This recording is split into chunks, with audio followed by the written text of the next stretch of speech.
রাধা কৃষ্ণ বন্ধুরা, টুম্পার পাকশালায় সকলকে স্বাগত।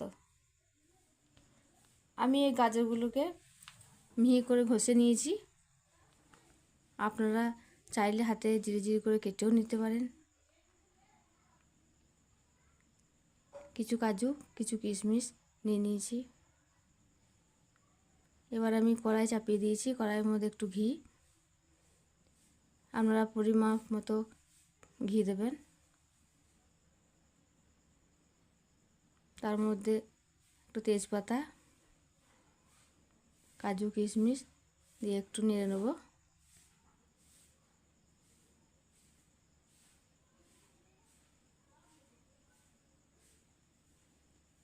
আমি এর মধ্যেই গাজরটা দিয়ে দেব, আপনারা তুলে নিয়েও দিতে পারেন।